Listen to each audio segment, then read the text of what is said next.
I never thought a thunderstorm would change my life. That rainy evening, I gave a stranger shelter in the back room of the library. He was quiet, soaked, and broken. I didn't know it yet, but the man shivering in my chair would one day ask me to marry him. Before I take you into the most unexpected love story of my life, hit that like button, subscribe, and grab a cozy drink because this story has storms, surprises, and a whole lot of heart. Hi, I'm Maya. I work as a librarian in a quiet part of town, the kind of place where most people know each other by name, and the shelves always seem to whisper stories if you listen closely. I've always believed in the magic of books and the quiet power of kindness. Maybe it's because I was raised to help, to offer a hand when someone's down, even if it's just with a warm smile or a cup of tea. I've always had this soft spot for people who look like they're carrying too much on their shoulders, maybe because I know how that feels. It was a stormy Thursday evening when everything shifted. You know the kind, where the sky turns charcoal gray and the rain comes down like it's trying to wash the world clean. I was just about to close up the library, lights low, chairs tucked in, the smell of old paper thick in the air. I remember thinking how peaceful it all felt, like the storm outside had made this little building feel even more like a shelter. I was ready to head home, curl up with a book, and listen to the rain drum against my windows. But that's when he walked in.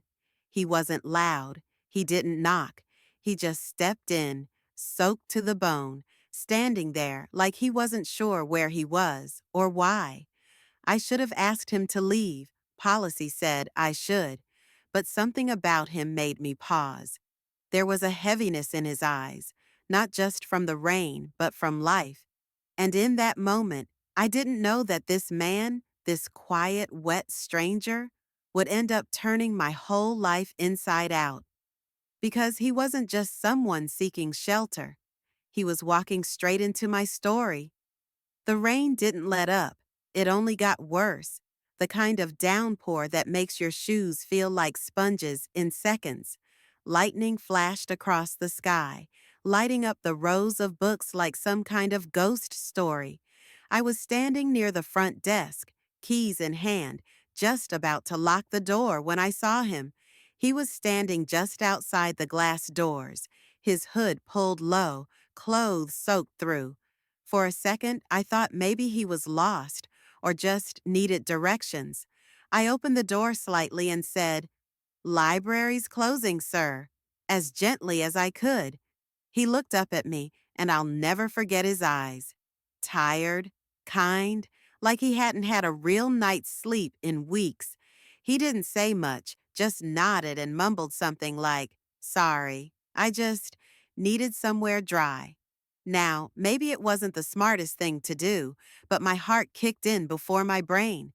I stepped aside and said, "You can come in, just for a bit."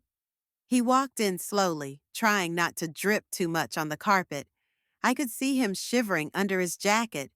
I guided him toward the little staff lounge in the back. Nothing fancy, just a couch, a small table, and a coffee machine that worked when it wanted to. I poured him some hot tea and handed him a towel we usually keep for spills. He sat down carefully, like he was afraid the furniture might break under him. I sat across from him, not saying anything at first. The rain did the talking for us. Loud, relentless. "I'm Elijah," he said after a while, voice quiet. I told him my name and asked if he was okay. He nodded, but it wasn't convincing. I didn't push. Sometimes people just need silence and shelter more than they need questions. Still, I kept an eye on him. He wasn't dangerous. I could feel that in my gut. Just tired, worn out, like the world had been too loud for too long. Something about that moment stuck with me. I had no idea why, but I just couldn't let him walk back out into that storm. And that decision, it would change everything. I wasn't sure what I was doing, to be honest. A stranger in the staff room after hours? Not exactly in the library handbook. But something about Elijah made it feel okay. Not safe in the I've known you forever kind of way, but in the you're not here to hurt me way. Still, I was cautious. I stayed near the door, pretended to shuffle some books around like I had important things to do. Really, I was just keeping an eye on him. He sat quietly, hands wrapped around the paper cup, like it was the first warm thing he'd touched in days. He didn't complain, didn't ask for anything, just sat there, listening to the storm, eyes fixed on the rain running down the small window in the break room. I remember asking, "Are you okay?" softly, like I didn't want to scare the answer away. He gave a half smile. "Trying to be," he said. That line sat with me. Still does. He told me he'd been out of work for a couple of months. Laid off. Then came the late bills. Then the eviction notice. Said he'd been crashing in shelters when he could, but they were packed because of the storm. He had nowhere else to go that night. I didn't know what to say. I wanted to fix it, but I didn't even know where to start. So I just offered what I could: time, space, warmth. "Stay till the storm lets up," I said. "I'll be around." He thanked me, really thanked me, and I could hear in his voice that it wasn't something he said lightly, like he wasn't used to kindness anymore. I went back to the front desk, but I didn't really do anything. Just sat there, listening for any sounds from the back. There weren't any. No footsteps, no suspicious noises, just the low hum of the building and the occasional thunder rolling overhead. I felt calm and curious. Who was this man who appeared out of the storm? Why did I care so much? I didn't have those answers yet, but I knew one thing for sure. I didn't want that to be the last time I saw Elijah. The next morning, I didn't expect to see him again, but I did. Around lunchtime, I was shelving a stack of donated mystery novels when I heard the soft chime of the front door. I looked up, and there he was.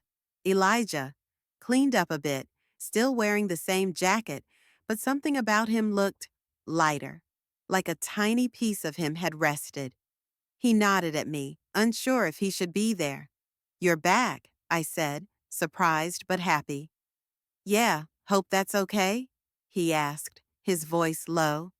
"Yeah," I smiled. "It is." We didn't talk much at first.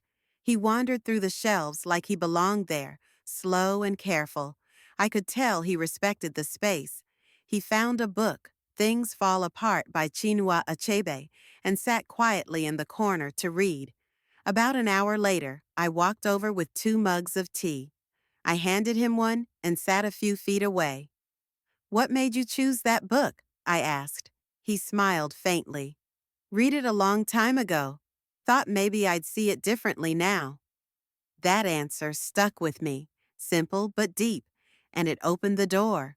From there, we talked. Not about big things, not yet. We talked about books mostly, favorite authors, stories that had stuck with us. Turns out we both loved Octavia Butler and had cried reading The Color Purple. That kind of connection? It surprised me. He told me he used to be a teacher, middle school English. Said he lost the job when the school downsized, and things spiraled from there.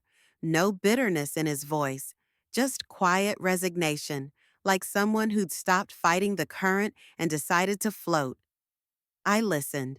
He wasn't just some random guy off the street. He was smart, thoughtful, gentle, and when he spoke, I could feel that he didn't expect anyone to care about what he had to say anymore. That hit me. People walk in and out of libraries all day. Most of them leave as strangers. But Elijah wasn't just a visitor anymore.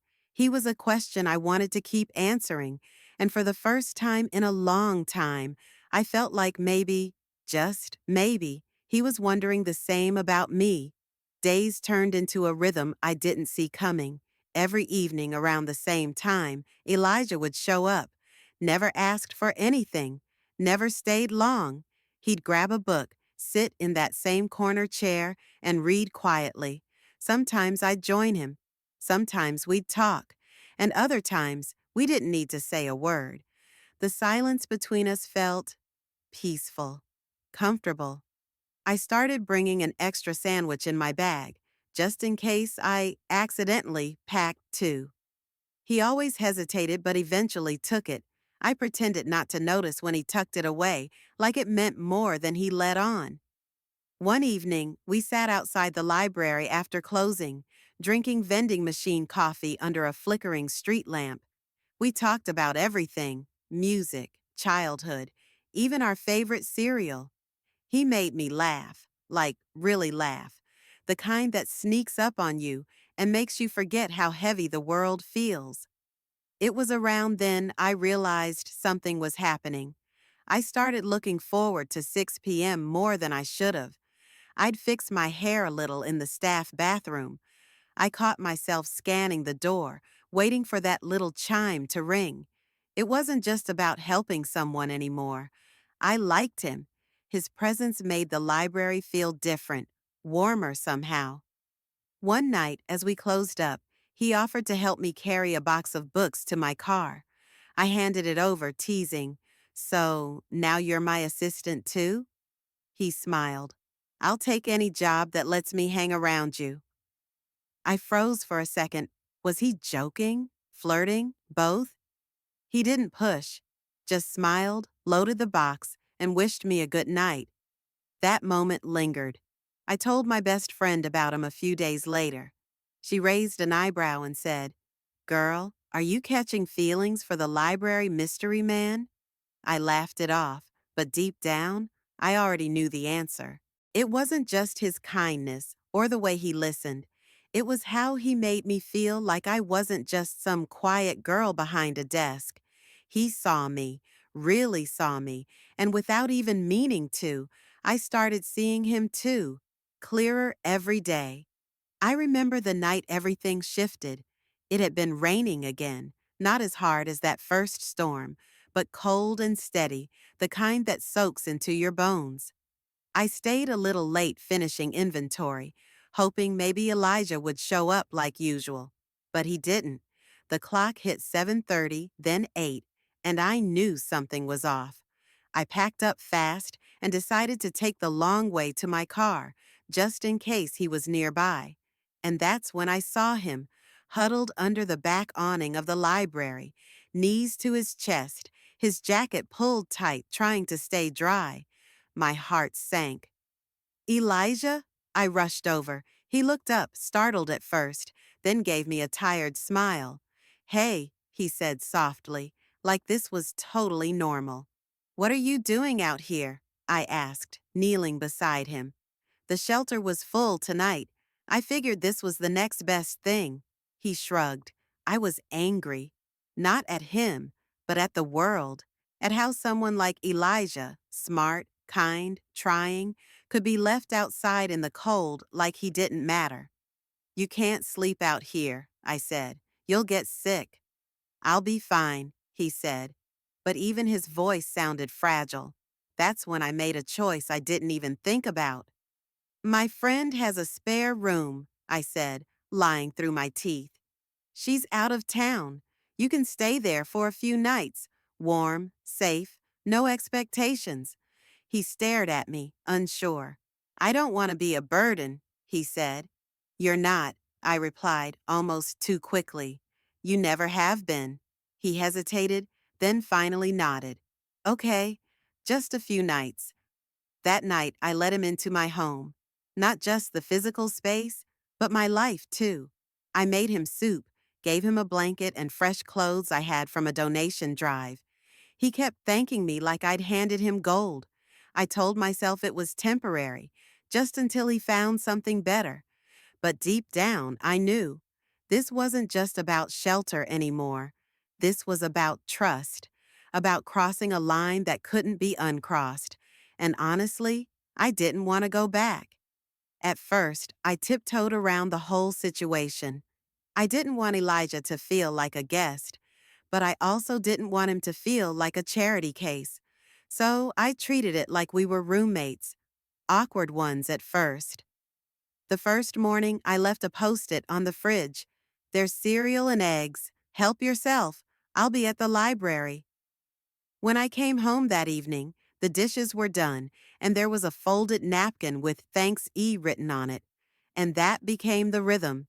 He never overstayed, never overstepped.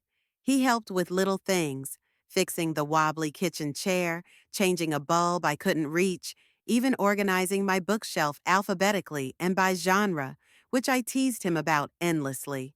It felt easy. It felt normal. Most nights, we'd eat dinner together. Nothing fancy. Mac and cheese, frozen pizza, whatever I could throw together.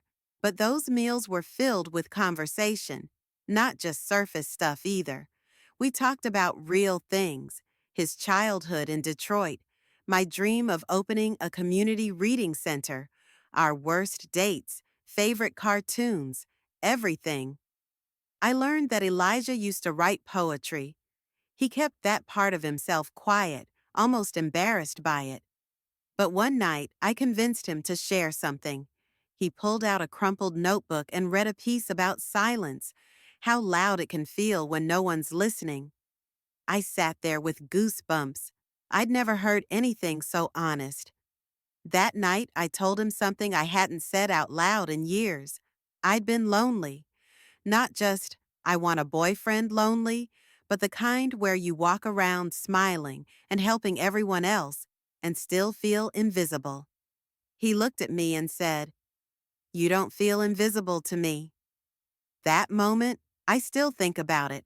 Friends started noticing. My coworker Jasmine pulled me aside one day and said, "Girl, you've been glowing lately. Who's the reason?" I laughed it off, but my cheeks gave me away. Still, I was cautious. I didn't want to confuse kindness for something more. And Elijah never crossed a line. He was respectful to a fault, always asking if he was in the way, always keeping a bit of distance, like he didn't want to assume anything. But that distance, it started feeling harder to accept. Like there was a wall between us we were both afraid to knock down. We weren't dating, but we weren't not either. We were something in between. And honestly, I was starting to hope we'd stay stuck there a little longer because it felt like we were building something that mattered, something real. A friendship, yes, but maybe the beginning of something more. It was subtle at first. Little glances held just a second too long, smiles that lingered when nothing was funny. A kind of silence that didn't feel awkward anymore. It felt full, full of thoughts neither of us were brave enough to say out loud. One night, we were watching an old movie on my couch, Love Jones, his pick. We'd just finished dinner and the lights were low, candles burning on the table because I was trying to be aesthetic. Halfway through the movie, I realized I wasn't watching it at all. I was watching him. He was so relaxed, but focused. I saw how his lips curved a little during the romantic scenes, like he remembered what love used to feel like. And I couldn't help myself. I asked, "When's the last time you really loved someone?" He looked at me like I'd cracked open a door he'd kept locked for years. He said, "It's been a while. I think I stopped letting people get close, safer that way." That hit me because I understood. I'd done the same thing. So I whispered, "Me too." We sat in that moment for a while, both of us quietly aware that something unspoken had just passed between us. The next day, things were different, but not in a bad way. He started texting me during the day. Just little things. "Hope the kids at story time behave today." The microwave's broken, so I made lunch old school, stove-top grilled cheese. And I found myself smiling at my phone like a teenager. Butterflies, full-on butterflies, after all this time. Then came the night I got sick. I'd caught a nasty cold, headache, chills, couldn't get out of bed. Elijah stepped up like it was second nature. He made me tea, picked up medicine, even sat at the edge of my bed and read to me when I couldn't sleep. His voice was low, calming, almost like a lullaby. I remember falling asleep to the sound of his voice, thinking, if this isn't love, then what is? But still, we didn't say it. Not yet. I think we were both scared. Scared of messing it up. Scared that naming it would make it fragile. But love doesn't wait for perfect timing. It builds in the quiet moments, over shared meals, inside jokes, kind gestures, and the safety of silence. And it was becoming clearer every day. This wasn't just kindness or circumstance. This was something deeper, something we were both feeling, whether we admitted it or not. It happened on a Sunday. The library was closed, and I'd spent the morning deep cleaning the apartment, more out of nerves than necessity. Elijah had gone out to drop off a resume at a local school. He'd finally started putting feelers out again. I was proud of him, but also scared. What if he moved on? Got a job in another city? What if everything changed? By the time he walked back through the door, my chest was full of words I couldn't keep in anymore. He smiled as he kicked off his shoes. I think the interview went okay.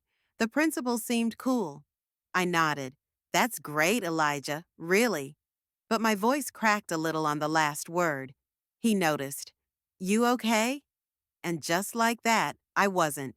I sat down at the table and blurted it out before I lost the nerve. I don't know what we're doing, I said, but I think about you all the time. And if you leave, if this changes, I need you to know that I care. A lot.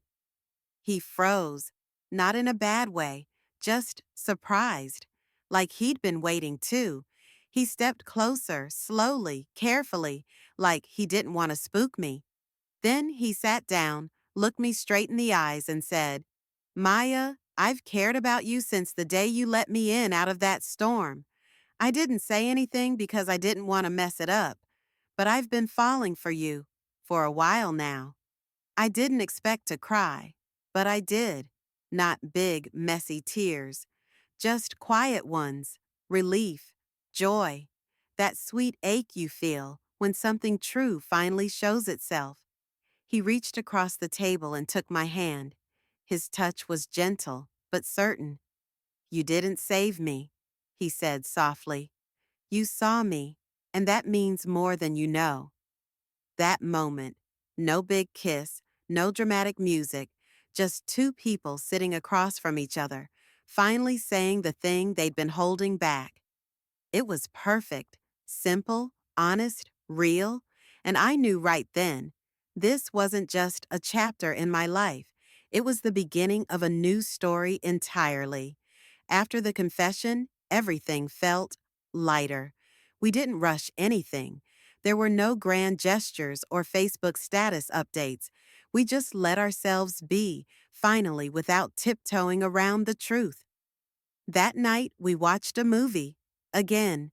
Only this time, I curled up next to him, head on his shoulder, like it was the most natural thing in the world. It was. Waking up the next morning felt different, too. He made me breakfast, burnt toast, runny eggs, but it was sweet. We laughed about it, and then he pulled me into this soft, quiet hug that lasted longer than either of us expected. I didn't want it to end. We started going on walks together, not formal dates, just hand-in-hand strolls through the park or quick runs to the grocery store that turned into mini adventures. I caught myself smiling more, laughing louder. And him? He seemed to glow in a way I hadn't seen before, like the weight he'd been carrying for so long had finally lifted, piece by piece. We kept our routines. He still helped around the apartment. I still worked at the library. But now there was this layer of love under everything we did. He'd walk me to the bus stop, wait for me after work, bring me flowers once, wildflowers he picked himself, all mismatched and beautiful. One evening, while we were reorganizing my bookshelf again, he found a copy of Pride and Prejudice. He flipped it open, read a line aloud, and looked at me with this goofy grin. I guess I'm your Mr. Darcy now? I laughed. More like Mr. Darcy with a hoodie and too many dad jokes. But in my heart, I knew he was mine, and I was his. We weren't perfect. We had hard conversations about boundaries, about trust, about what we wanted in the long run. But we had those conversations. We didn't run from them. That's what made us strong.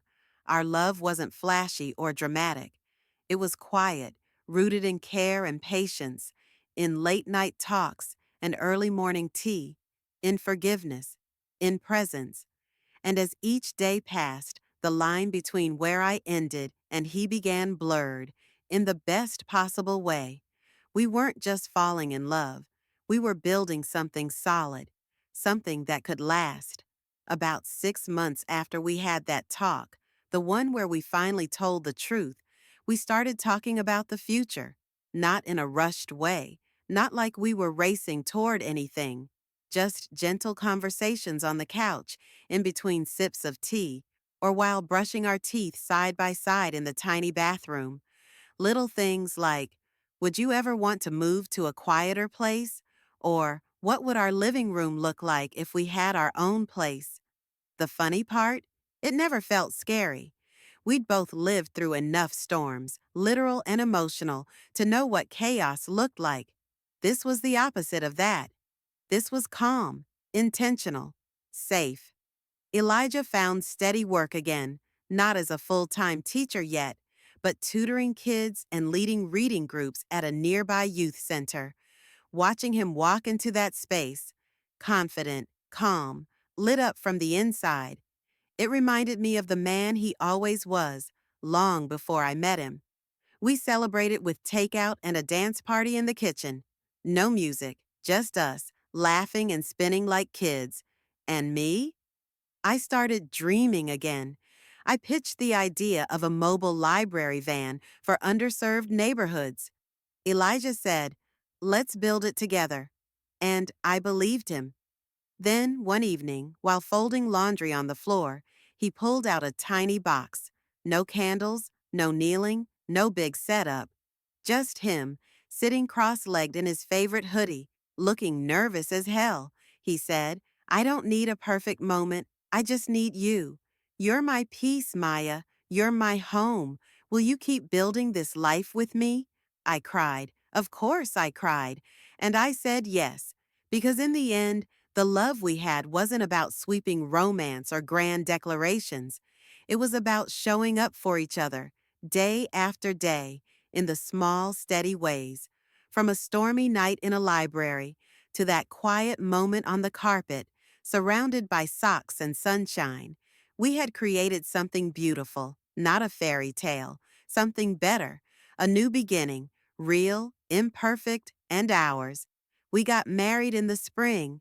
It was small, just close friends, some library co-workers, and a whole lot of love. No fancy venue, just a quiet garden behind the community center. Jasmine made cupcakes. Elijah's students surprised him with handmade cards, and someone even brought a stack of books tied with ribbon as a wedding gift. It was perfect. After the ceremony, Elijah whispered, "I still can't believe it all started because of a rainstorm." I smiled. "No, it started because you walked into a library and never really left." Now, every time it rains, I think about that night, the thunder, the soaked hoodie, the awkward smile, and how I almost locked the door, almost walked away. But something told me to stay. And now, he's not just my husband. He's my best friend, my teammate, my peace. We still visit the library together. Sometimes he helps with story time. Sometimes he just sits and reads in the same corner chair. The kids call him Mr. E, and they adore him. And every time I see him there with a book in his hands and that same soft smile on his face, I'm reminded of how far we've come, from strangers to something unbreakable, all because I opened a door, all because he trusted me enough to walk through it.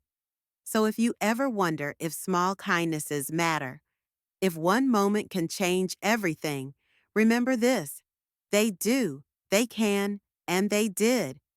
If this story touched your heart, share it with someone who believes in second chances, quiet love, and the magic of unexpected moments. And don't forget to like, subscribe, and hit the bell so you never miss a story that reminds you kindness always finds its way home. Love,